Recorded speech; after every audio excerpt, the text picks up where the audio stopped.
நிகழும் ஸ்ரீ மங்களகரமான குரோதி ஆண்டு ஆகஸ்ட் மாதம் 17ஆம் தேதி சனிக்கிழமை அன்று பூராடம் நட்சத்திரத்தில் திரையோதசி திதியில் பிரீத்தி நாமயோகத்தில் கௌளவம் கர்ணத்தில் சித்த யோகத்தில் சனி மகா பிரதோஷம் கூடிய நன்னாளில் இந்த மகத்தான ஆவணி மாதம் பிறக்கிறது.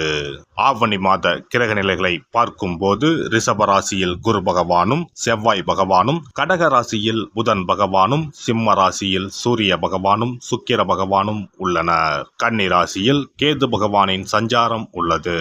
கும்ப ராசியில் சனி பகவான் வக்ரத்தில் உள்ளார். ராகு பகவான் மீனராசியில் பயணம் செய்கிறார். இந்த மாதம் கிரகங்களின் பெயர்ச்சி என எடுத்துக்கொண்டால் ஆவணி மாதம் 10ஆம் தேதி செவ்வாய் பகவான் ரிஷப ராசியில் இருந்து மிதுன ராசிக்கும், சுக்கிர பகவான் சிம்ம ராசியில் இருந்து கன்னி ராசிக்கும் பெயர்ச்சி அடைகின்றனர். ஆவணி மாதம் 15ஆம் தேதி புதன் பகவான் கடகராசியில் இருந்து சிம்ம ராசிக்கு இடப்பெயர்ச்சி அடைகின்றார். இந்த கிரகங்களின் பெயர்ச்சி மற்றும் சிம்மத்தில் இணையும் சூரியன் புதன், கன்னி ராசியில் இணையும் கேது சுக்கிரன் ஆகிய கிரகங்களால் இந்த ஆவணி மாதத்தில் உங்கள் ராசிக்கு உண்டாகும் சுப பலன்கள் என்ன என்பதனையும், அசுப பலன் ஏற்படுமாயின் ராசிக்காரர்கள் செய்ய வேண்டிய பரிகாரம் என்ன, வழிபட வேண்டிய தெய்வம் யார் என்பதனை பற்றி விரிவாக காண்போம். உங்கள் வாழ்வில் வளமும் நலமும் செல்வ செழிப்பும் பெற்று வாழ்வில் உயரிய நிலையை அடைய எல்லாம் வல்ல எம்பெருமானை வேண்டி விரும்பி கேட்டுக்கொள்கிறேன். கடின உழைப்பினால் மட்டுமே வாழ்வில் வளம் பெறும் கன்னிராசி அன்பர்களே, நீங்கள் உணவிற்கு முக்கியத்துவம் அளிப்பவர்கள். இந்த மாதம் எதிலும் கவனமாக இருப்பது நன்மை தரும். சுக்கிர பகவானின் சஞ்சாரம் பணவரத்தை அதிகப்படுத்தும். பேச்சின் இனிமை சாதுரியம் இவற்றால் எடுத்த காரியங்கள் கைகூடும். புண்ணிய காரியங்களில் நாட்டம் அதிகரிக்கும். தந்தையுடன் வீண் வாக்குவாதங்களை தவிர்ப்பது நல்லது. அவரை அனுசரித்து செல்வது மிக நல்லது. பூர்வீக சொத்துக்கள் மூலம் வரவேண்டிய லாபம் தாமதப்படும். தொழில் வியாபாரத்தில் எதிர்பார்த்த லாபம் பெற கடினமாக உழைக்க வேண்டியிருக்கும். புதிய ஆர்டர்கள் கிடைப்பதில் தாமதம் உண்டாகும். உத்தியோகத்தில் இருப்பவர்கள் கூடுதலாக உழைக்க வேண்டியிருக்கும். முயற்சிகள் எதிர்பார்த்த பலன் தராமல் போகலாம். வீண் அலைச்சல்கள் உண்டாகலாம். குடும்பத்தில் இருப்பவர்கள் உங்களின் ஆலோசனைகளை கேட்டு எதையும் செய்வார்கள். கணவன் மனைவிக்கு இடையே இருந்து வந்த பிரச்சனைகள் நீங்கும். பிள்ளைகளுடன் அனுசரித்து செல்வது நல்லது. பெண்களை பொறுத்தவரை எதிலும் முழு கவனத்துடன் ஈடுபடுவது நன்மையை தரும். பணவரத்து எதிர்பார்த்தபடி இருக்கும். கலைத்துறையினர் மற்றவர்களுக்கு உதவ போய் வீண் பலிகளை ஏற்பர். கவனம் தேவை. தொழில் தொடர்பான அலைச்சல்கள் அதிகரிக்கும். ஆனால் பணவரத்து திருப்திகரமாக இருக்கும். மற்றவர்களின் கருத்துக்களுக்கு மதிப்பு கொடுப்பது நன்மை தரும். அரசியல் துறையினருக்கு கூடுதல் பணி சுமையை ஏற்க வேண்டி இருக்கும். மேலிடத்தில் உங்களது கருத்துக்களை தெரிவிக்கும் போது கவனமாக பேசுவது நல்லது. வீண் அலைச்சல் தடை தாமதம் ஏற்படலாம். கவனம் தேவை. புதிய முயற்சிகளை தள்ளி போடுவது நல்லது. மாணவர்களுக்கு கல்வியில் வெற்றி பெற அதிக ஈடுபாட்டுடன் படிப்பது நன்மையை தரும். வீண் அலைச்சல்கள் ஏற்படலாம். நட்சத்திர பலன்கள் உத்திரம் 2, 3, 4ஆம் பாதங்கள். இந்த மாதம் வீண் கவலை ஏற்பட்டு நீங்கும். உடல் ஆரோக்கியத்தில் கவனம் தேவை. உங்களது சொத்து தொடர்பான விவகாரங்களில் தாமதம் ஏற்படும். பக்தியில் நாட்டம் அதிகரிக்கும். நெருங்கிய நண்பர்களிடம் மனஸ்தாபம் ஏற்படலாம். அஸ்தம் நட்சத்திரம். இந்த மாதம் தொழில் வியாபாரத்தில் ஈடுபட்டு இருப்பவர்கள் பார்ட்னர்கள் மற்றும் வாடிக்கையாளர்களிடம் அனுசரித்து செல்வது நன்மையை தரும்.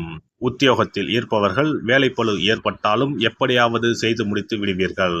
சக ஊழியர்களின் ஒத்துழைப்பும் இருக்கும். சித்திரை 1, 2ஆம் பாதங்கள்.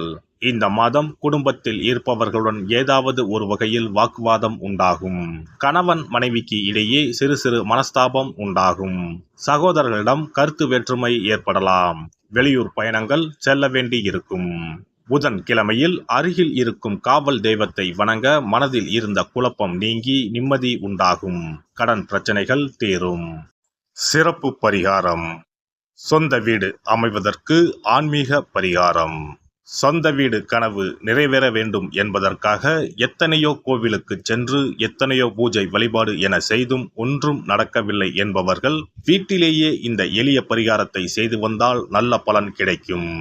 எளிமையான இந்த 2 பரிகாரங்களை செய்து வந்தால் விரைவில் சொந்த வீடு யோகம் அமையும். அதனால் நம்பிக்கையுடன் இந்த சக்தி வாய்ந்த வழிபாட்டை செய்து வரவும். எவ்வளவுதான் சொத்து பணம் இருந்தாலும் நமக்கென்று ஒரு வீடு இல்லை என்றால் அது மனக்குறையாகவே இருக்கும். சொந்த வீடு வாங்க முடியவில்லையே என்பது பலரின் ஏக்கமாகவும் கனவாகவும் இருந்து வருகிறது. சொந்த வீடு வாங்க வேண்டும், வாங்கிய இடத்தில் விரைவில் வீடு கட்ட வேண்டும், ஏற்கனவே துவங்கியிருந்த வீட்டின் பணிகளை பணப்பற்றாக்குறையால் கட்டி முடிக்க முடியவில்லையே என்ற கவலையில் இருப்பவர்கள் ஏராளம். இப்படிப்பட்டவர்கள் வீட்டிலேயே எளிமையான 2 பரிகாரங்களை தொடர்ந்து செய்து வந்தாலே போதும். சொந்த வீடு வாங்க வேண்டும் என்று நினைப்பவர்கள், அதற்கான முயற்சியில் ஈடுபட்டிருப்பவர்கள் ஒரு சிறிய அகல் விளக்கில் விளக்கெண்ணெய் ஊற்றி தீபம் ஏற்ற வேண்டும். மகா விஷ்ணுவின் அவதாரங்களில் ஒன்றான வாமனரை மனதில் நினைத்து சொந்த வீடு அமைய வேண்டும் என்று பிரார்த்தனை செய்து கொண்டு மாதந்தோறும் வரும் திருவோண நட்சத்திரத்தன்று வீட்டின் அக்னி மூலையான தென்மேற்கு மூலையில் இந்த விளக்கை ஏற்றி வைக்க வேண்டும். அக்னி திசை என்பது மண்ணுக்குரிய திசையாகும். அதாவது அங்காரகன் எனப்படும் செவ்வாய் பகவானுக்கு உரிய திசை இதுவாகும். 3 அடி மண் கேட்டு 3 உலகையும் அளந்தவர் வாமனன். அதனால் அவரை நினைத்து பால் பாயசம் நிவேதனமாக படைத்து வழிபட்டு வந்தால் விரைவில் சொந்த வீடு யோகம் அமையும். மற்றொரு பரிகாரமாக வீட்டில் பயன்படுத்தும் காமாட்சி விளக்கு அல்லது கஜலட்சுமி விளக்கு அல்லது வழக்கமாக பயன்படுத்தும் ஏதாவது ஒரு விளக்கை எடுத்துக்கொள்ளுங்கள். விளக்கை சுத்தம் செய்து மஞ்சள் குங்குமம் வைத்து வாசனை மிகுந்த வெள்ளை நிற பூக்கள் சாற்றுங்கள். பிறகு 5 ரூபாய் நாணயத்தை விளக்கிற்குள் போட்டு நெய் அல்லது எண்ணெய் ஊற்றுங்கள். ஒரு சிறிய தட்டின் மத்தியில் மஞ்சள் குங்கும பொட்டு வைத்து அதன் மீது 5 ரூபாய் நாணயத்தை வைத்து நாம் ஏற்கனவே தயார் செய்த விளக்கை இதில் வைத்து விளக்கினை ஏற்ற வேண்டும். தினமும் காலையில் 6 மணி முதல் 7 மணிக்குள் இந்த விளக்கை ஏற்றி வந்தால் விரைவில் வீடு கட்டுவீர்கள். 5 ரூபாய் நாணயம் என்பது குபேரனுக்கு உரியதாகும். இதை விளக்கில் போட்டு ஏற்றுவதால் வீடு கட்டுவதற்கான அல்லது வீடு வாங்குவதற்கான பணம் ஏதாவது ஒரு வழியில் உங்களுக்கு கிடைக்கும். காலை 6 மணி முதல் 7 மணி வரையிலான நேரம் என்பது ஞாயிற்றுக்கிழமையில் சூரியன், திங்கள் கிழமையில் சந்திரன், செவ்வாய்க்கிழமையில் செவ்வாய், புதன் கிழமையில் புதன், வியாழக்கிழமையில் குரு, வெள்ளிக்கிழமையில் சுக்கிரன், சனிக்கிழமையில் சனி என நவக்கிரகங்களில் பாவ கிரகங்களான ராகு கேதுவை தவிர்த்து மற்ற 7 கிரகங்களையும் குறிக்கும் ஹோரை நேரமாகும். இந்த நேரத்தில் விளக்கு ஏற்றுவதால் நவக்கிரகங்களின் அருள் கிடைத்து பூமி யோகம் உண்டாகும். எந்த ஒரு பரிகாரம் என்றாலும் மனதில் முழு நம்பிக்கையோடும் இறைவனை உறுதியாக வேண்டி வழிபாடு செய்தால் மட்டுமே பலன் தரும்.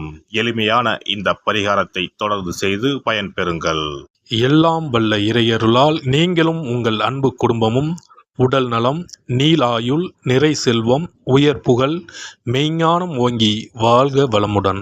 இந்த வீடியோ பதிவு உங்களுக்கு பிடித்திருந்தால் லைக் பண்ணுங்க, கமெண்ட் பண்ணுங்க, ஷேர் பண்ணுங்க, மறக்காம சப்ஸ்கிரைப் பண்ணுங்க, பக்கத்துல இருக்கிற பெல் பட்டனை கிளிக் பண்ணுங்க. நன்றி, வணக்கம். ஓம் நமச்சிவாய, சிவாய நம.